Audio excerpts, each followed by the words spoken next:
घास काटे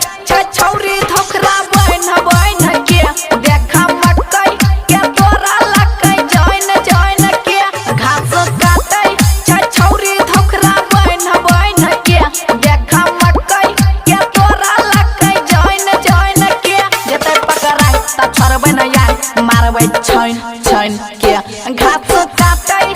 छौरी धोखरा बन के देखा मकई के तोरा लकै जैन के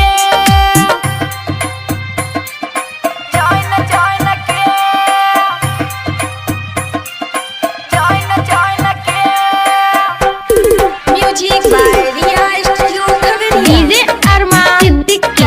डीजे अरमान तोरा लकै जैन के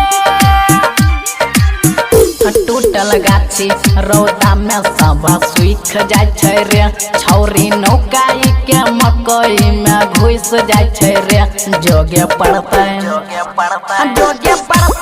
अब छाती हमरा तैन के देखा मकई के तोरा लकै जैन के जते पकड़ाई त छोड़बै न यार मारबै छैन के घास काटे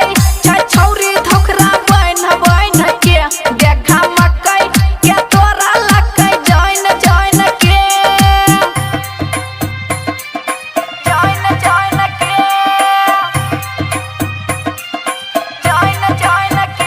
singing by Abhinash Raj. DJ Arman Siddiqui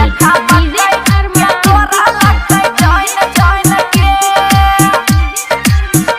ओकरा गौआ में जाके प्रचार देबै रे तब पकड़बै त टंगरी सोसाइर देबै रे देखबे पड़तै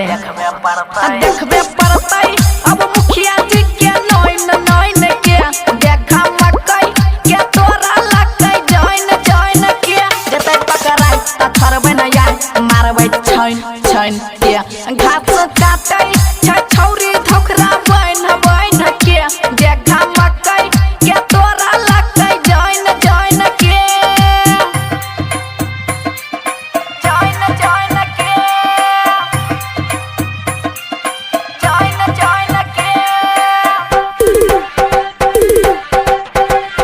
डीजे अरमान सिद्दीकी डीजे अरमान तोरा लकै जैन के